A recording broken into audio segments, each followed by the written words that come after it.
Hi, everybody. This is Elenbaas from Nightlight Astrology. It is Saturday, October 26th, and I'm answering a few questions that came from readers after my video on Scorpio came out a few days ago. So I did a video on the sun moving into Scorpio called Scorpio and the Horror of True Love. And in that video, we talked about finding meaningful place for darkness, even for evil. And not only meaningful place, but coming to understand that ultimately all things begin and find resolution in divinity.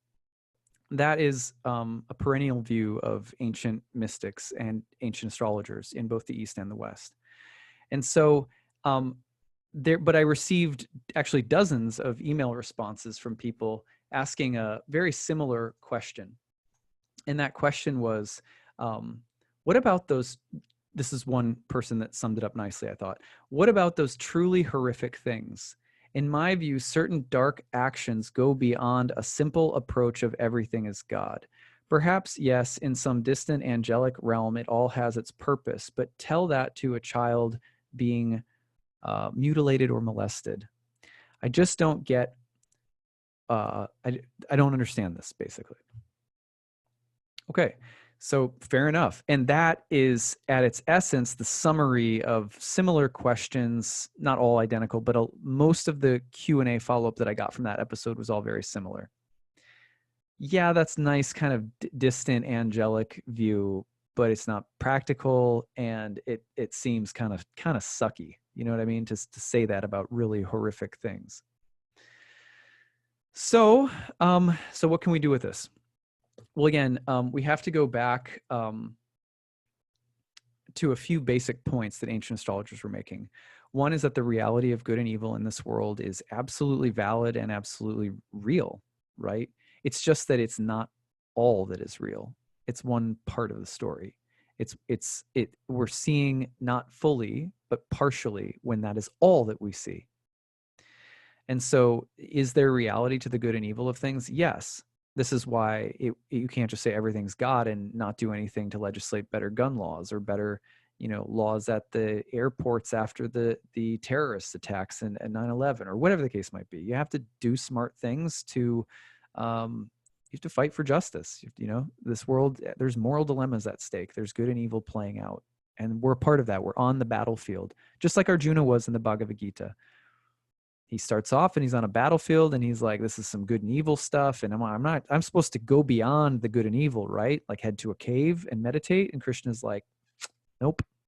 The real yoga is the one you have to do where you learn to go beyond it while being in it. That's the essence of the Bhagavad Gita. So no, it's not to say that, the horrors, the good and evil aren't real. It's just that they're not all that is real. So we have to remember that ancient astrologers thought that on the physical material realm of this manifest cosmos, this universe, this earth that we live on, in our human bodies, in time-bound linear reality where there's stories that unfold, beginnings, middle, and ends. Yeah, good and evil is a part of it. Pain and suffering and bliss and happiness are a part of it. They're a part of how the stories unfold. But the other thing that they asserted was that you're a spirit soul. Actually, the entire material universe and all the circling and cycling of these opposites, good and evil, have no beginning and end themselves. Think about that, right? And neither do you, neither does anyone, because the cycles and circles that are always happening are happening in and through real spiritual beings.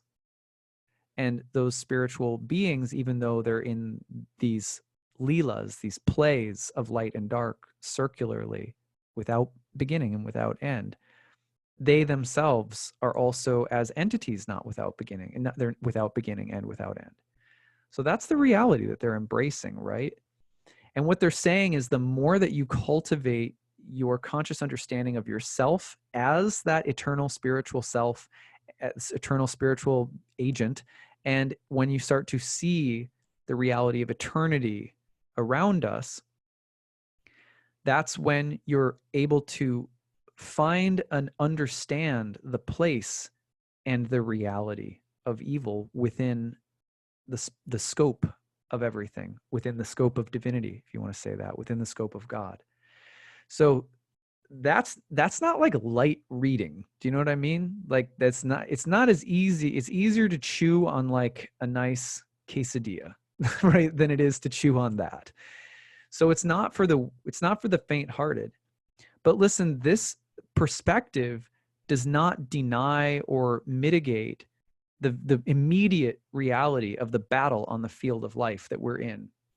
And it doesn't negate it, and it doesn't say, transcend it, bypass it. It's not real.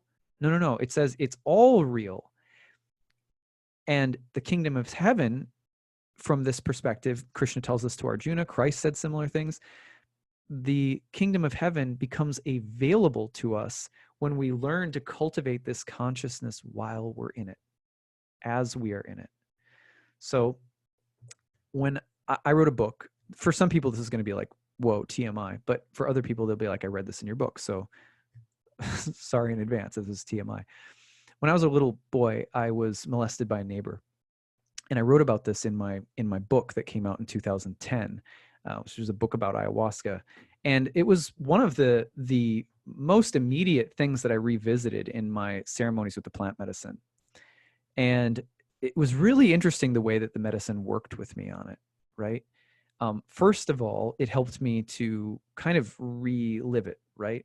Like good trauma therapy, just like helping me to reprocess it in a healthy way, kind of maybe retrieve parts of myself that were in some ways dissociated from those events. As victims of trauma very well know, this is part of the process of recovering from trauma, is sometimes try to recover parts of you that feel like they frag out a little bit when you're in severe trauma or pain, especially physically.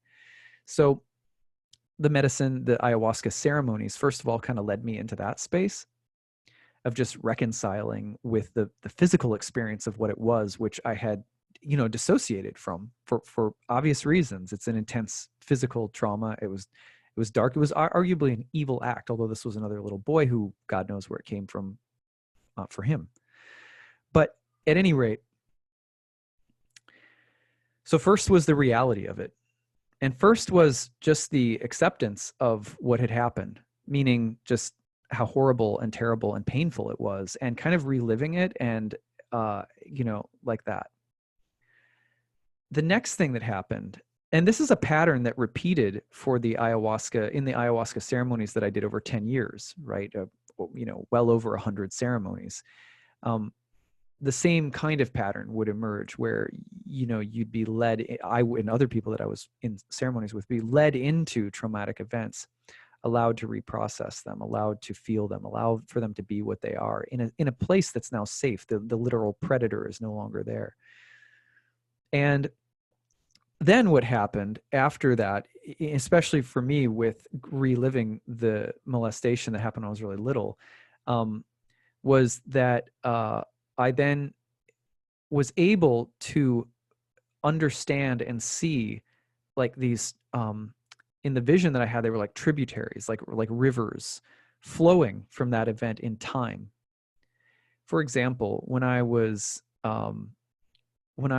young, right after that happened, right after that happened to me, there was a period of time where, and I didn't really recognize this until, reflecting on this later in these ayahuasca ceremonies, that I became like unusually sensitive to people around me and more cautious and protected, and right. And so there was some trauma like that. But it was during that same time where my caution and a little bit of fear had crept in, like my innocence had been kind of stolen from me. But interestingly, it was during that same time that some of the most simple and basic spiritual roots of my life took place. For example, ayahuasca showed me that it was during that exact same time, and I had these visions that came up, that my dad gave to me this glow-in-the-dark cross. It was like this little, I can't explain it. It's like something you get at like a Christian bookstore or something. It was like a little glow-in-the-dark cross. And I used to, charge it up under the light of the lamp in my room. And then I would, after the lights were turned off, I would go under the covers with it and it was really deeply enamored by it. And I used to have nightmares about the molestation, and the cross would come with me, right? I started, and during that time, I started hiding under my bed and reading books by myself. So many of the point is that as I saw the event rippling out in time, I was able to see that the event was not an isolated thing. The event presented itself to me in the vision as a part of a stream.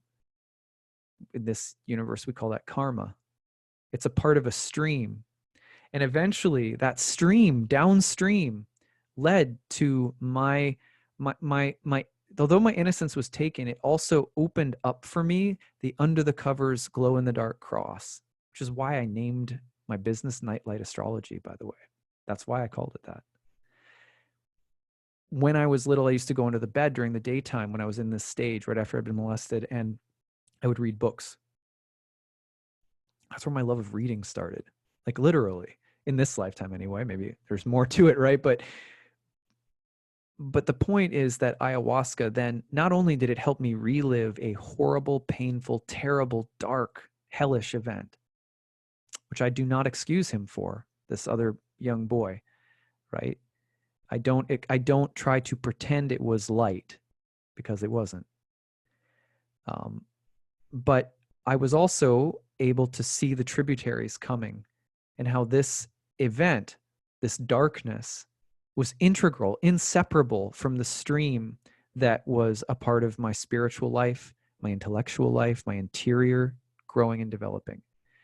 Now, thankfully, I had in my life, I have had opportunities to do that kind of contextualizing, to see the larger stream, which is where we find the context for darkness, right? That's what I'm talking about in the Scorpio video when I was talking about how do you find context for darkness? How do you give it place? How do you see it in the divine play?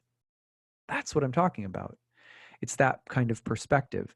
Can you have that perspective? The natural next question is, yeah, fine. You drank some potion 20 years later and you had some nice perspective on your, getting molested when you were a kid. But is that practical to the person who's being molested right now, right? It's that.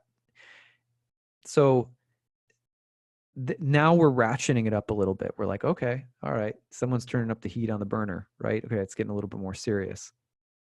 No. Simple answer. For most of us, no. In the moment, if we're being brutalized, if people are being evil, no, we don't look at it and go, well, it's all part of God and the rainbow connection, and so it's good. No, that's because that would be like Arjuna in the Bhagavad Gita saying, I'm just going to go off to the cave and meditate, and I'm above all of this. Krishna's like, nope, can't do that. That's not real yoga.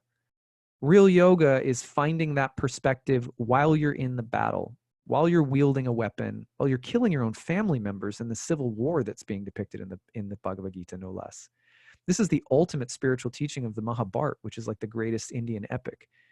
It would be like the Iliad, only just in the middle of the Iliad or the Odyssey, like jam in the most beautiful Taoist treaty you've ever heard, right? It's like, so in the Mahabharata, you have this epic where there's war and there's battle and there's all these dramas that are really intense. There's some really shitty bad guys and some really obvious good guys.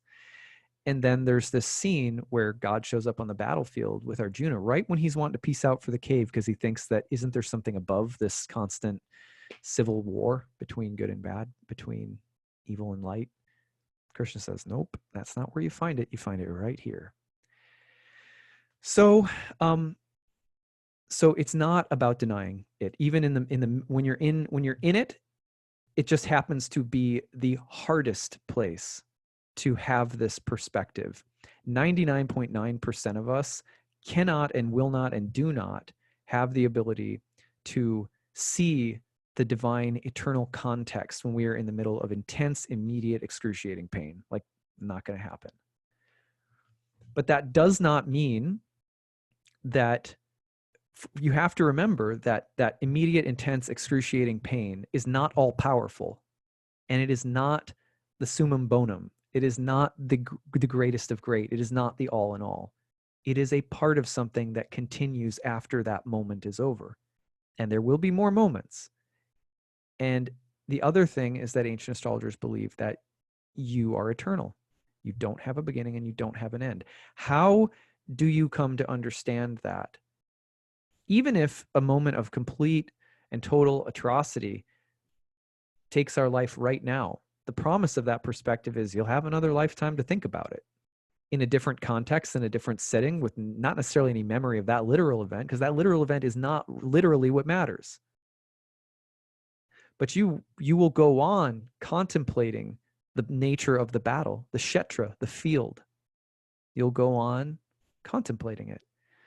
And as you continue contemplating it and you grow this awareness of eternity within yourself, within your relationships to the world, and within the way that you're on the battlefield of life, trying to do your dharma, trying to do the good, right thing, trying to be good, as you're on that battlefield doing that thing and you have that perspective more and more, your ability to respond to more acute and intense things immediately grows. It does grow.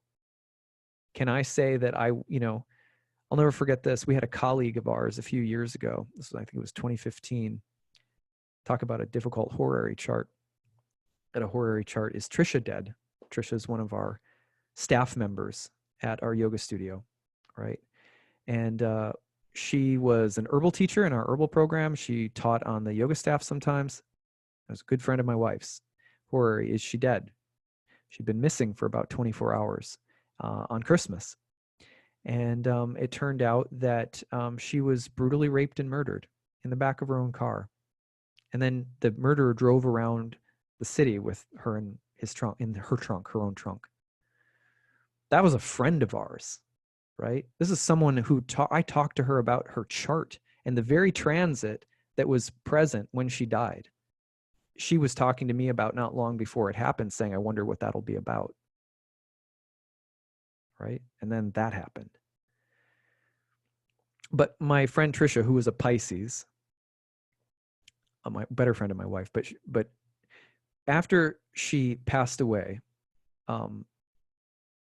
almost unanimously, the people who were close to her, including her own family members, they wanted, obviously justice needs to be done, right? Like the man was schizophrenic, very ill, history of violent crime, was not taken care of by the mechanisms of the justice system in the past, so many different moral, spiritual failings, you could say, that led up to this moment of extreme violence and tragedy, which we were racked by. Wasn't sitting there having some transcendental perspective about it. I do now. But it didn't take that long for me to get one, because the horary showed, yes, she's dead, she's passed, and not in a good way. So I knew that before we actually got news that it had happened, which was very heavy to deal with. Then actually getting the news, but then watching her family and those who were close to her rally and say, we don't like, this man is very, very sick, and we don't like the criminal justice system and what will happen to him. Because they knew very well, like, this person is not going to get help. His illness is going to fester and probably grow worse and more and more and more torturous for him, because in an ultimate sense, right?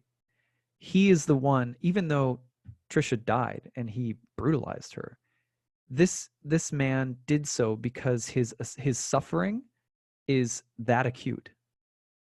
And they took up that perspective. And you know why they took it up? Because that was Trisha's perspective. That was the perspective that she had about homelessness and violence in Washington, D.C., where she gave a lot of her life to helping people who had very little and were very troubled. So they took up their own daughter's perspective and said, we want justice to be done. But when I remember, because there was a lot of people in the community, like, I feel like they should be, this guy should die. He should die, right? That was not their perspective. Their perspective was one of, he needs help. Justice needs to be served. He needs help.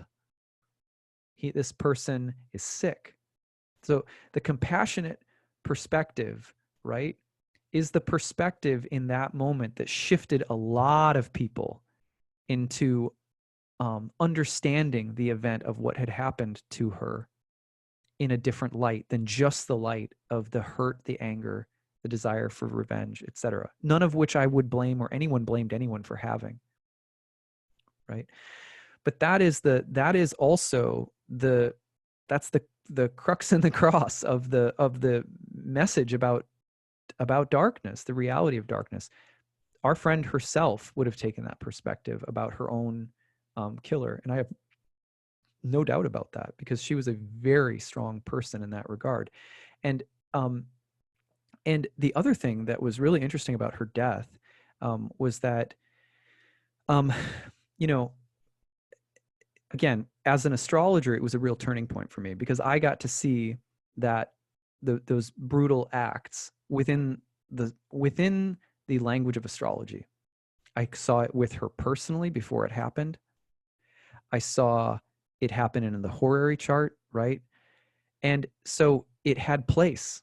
It had place in the cosmic language. Scary to think about, made me really afraid, made me feel like, reality, God, you got to be so heavy. You know what I mean?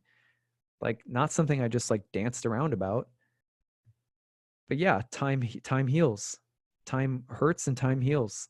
That's the part of the cycle too. So the point here again is just that within the scope of eternity, like, here's what the other thing that I know Trisha believed, and that that I think all of us who were close-ish or closer to her noticed afterwards, was that we're not worried about Trisha, in an eternal sense. Do you know what I mean? Like, she's an eternal spirit soul. We're pissed off that she's gone because we enjoyed her company. You know what I mean? We're pissed off that someone did that and would take that from her, right?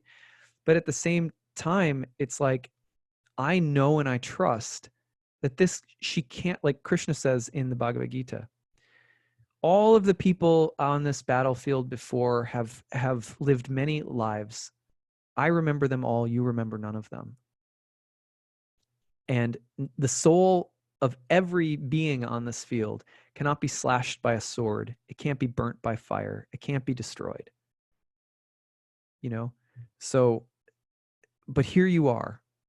So the ability to adopt and develop the transcendental perspective has to figure out a way of making room for and embracing with compassion, with vulnerability, the reality of the darkness that exists on the battlefield of this life, right? And is that easy? No, it doesn't change the immediate brutal reality of it, but we can be beings that are not just either or. We can be both and. We can see the existence of good and evil, and we can also recognize that, when you see all things in the scope of eternity, in the round of eternity, you see, when you're little and something terrible happens to you, like I saw, it leads to the little glow in the dark cross under the bed. It leads to the enjoyment of reading at night, where people can't see you. It develops an interior life. God only knows what, like right now, one of the things that I like to do, that my wife and I did after Trisha passed, not right away, but eventually, we were like, I wonder what Trisha's doing now. Imagine how terrifying, horrible, and awful that had to be. But imagine that after going out that way, you start a new life with the wisdom of that experience on board, along with all the other amazing spiritual wisdom that our friend had. I just can't, like, to me, that's exciting. I can start to imagine the reality of the soul and the reality of eternity. And little by little by little, it starts to help me shift my relationship to darkness. I don't say, oh, well, it's actually a lollipop and, in 20 years from now. That's not what we're talking about. So let me give you a simple example. Let's say that something happens that's really, really difficult or super painful, in your family. Parents get divorced, or, there's an injury or an accident or something like that. If we've been cultivating this all of the time, when it happens, we don't despair, we don't freak out, we don't judge, we just say, our heart has its response. Oh my God, that's horrible. I'm sad, whatever the case might be. Our emotions are real. But we're also able to bring back in the transcendental perspective and trust the nature of the experience and trust the flow of events. We have faith in the nature of reality. So we can do both. And this perspective helps us usually on really small levels, not even tragedies in the family, the smallest levels. Oh, I'm going to get to work a little late, or, this isn't going to be on time, or this person said something I didn't like. Most of the time when we start adopting this language, it's helping us in very, very small ways to embrace the reality of darkness, which mostly shows up for us in this cushy world we live in the West. It shows up mostly in terms of material annoyances. You talk about darkness. Most of us are not trying to find place for the reality of darkness. Most of us are trying to find place for the annoyance of things not being exactly as we want them to be, which is a very, very little piece of darkness compared to, being assaulted or something. You know what I mean? Others of us on a regular basis are dealing with really dark and heavy things. Everyone's karma is very different. So the point is that this perspective doesn't immediately qualify us to, go and sit down in a roaring fire and be perfectly Zen-like. That's not it. But it does. The astrology, the language of astrology, gives place for everything. That's why Scorpio is there too, right? It has place for darkness. Scorpio is not the only archetype that embodies darkness. They can all embody darkness. Scorpio is sort of one of the quintessential darkness signs of darkness, but again, you embrace this language and you learn that it all has a place in reality, and you learn to see yourself as the eternal being that you are. You learn to see all of this as it is, as an expression of divinity, of God. Then when you take that perspective, and the language of astrology is reinforcing that over and over and over again, the kingdom of heaven starts to sprout. It's a little easier to trust those difficult experiences, even if it's just they messed up my drink at Starbucks. You know what I mean? So sometimes it has to start really small. You can't expect people to, and it's definitely not about condoning bad things, right? So now the other part of this question that was so nice that I'm going to finish up with was, perhaps, yes, in some distant angelic realm, it all has its purpose, right? The distant angelic realm is talked about by mystics in many different traditions as co-present. It's with us right here and right now. The Upanishads tell us it is closer than the smallest atom to us already right now. However, it is also due to our material conditioning and due to the way that we tend to be just very enmeshed in only the physical component of reality, only the changing cycles of the material world. Because we're only absorbed in that, it's as though it is far and distant. So when people talk about that realm as far or distant, from the perspective of ancient mysticism, what's really being said is that it's far and distant to you. And I don't mean that as an insult, because it's all for each person, depending on the cultivation of their consciousness and their spiritual life, the closeness of that divine presence and that divine yoga, that union with everything on the battlefield, is relatively closer or farther away. Just like any other relationship. What kind of relationship do you have with your dad? Are you close or are you far away? What kind of relationship do you have with your spouse or your dog or your house or your musical instrument or your practice of this? How close are you to it? How far away are you from it? Ultimate divine reality is no different. It's relational. How close are you? How far are you away from it? The closer that we grow, any of us grow to divinity, the more that it comes in, so that you can't tell the difference. It's so close. It's closer than the smallest atom. And yet, here we are. We're walking through the cycling of opposites, right? And yet it can be that close while we're doing it. On the other hand, like it can feel like it's light years away. There is a part of pain and trauma. The ultimate trauma is this. The ultimate trauma is being wrapped up in the cycle, the roller coaster of these ups and downs, these dueling opposites.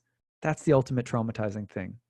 And we can't recover from it ever, so long as we go looking for a sense of serenity and eternal peace within it. It's just not possible, because whatever goes up in this place goes down.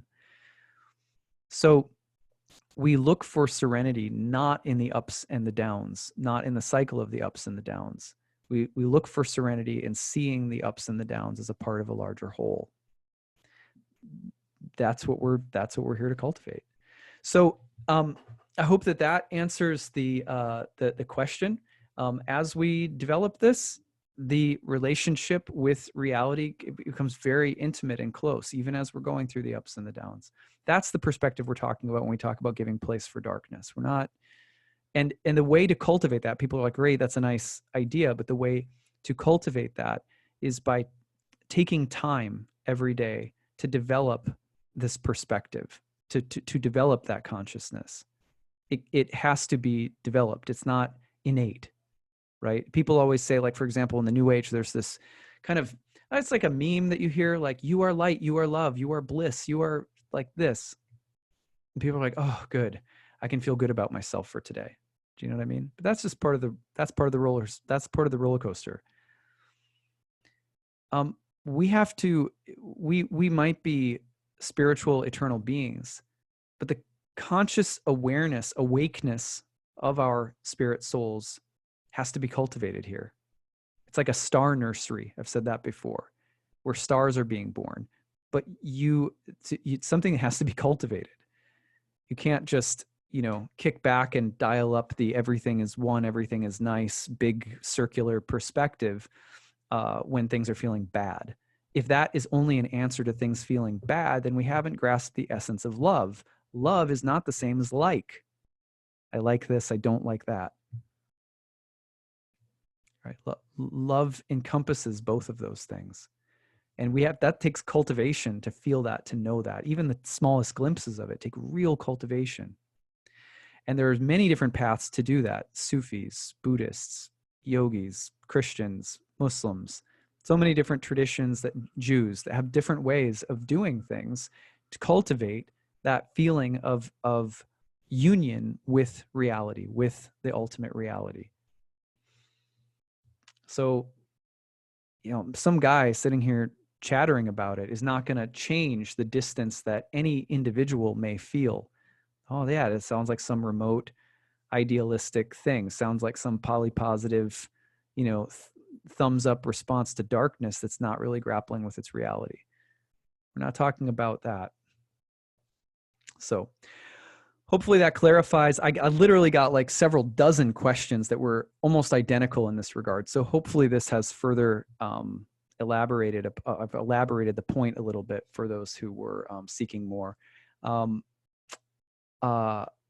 I will be back probably in the next day or two to do something on the perfection of Mars's square to Saturn. I picked a daring time to do this as the moon is conjoining Mars right now, so hopefully this won't incite a riot. But I hope that this was interesting for you guys. We'll talk to you again soon. Take care.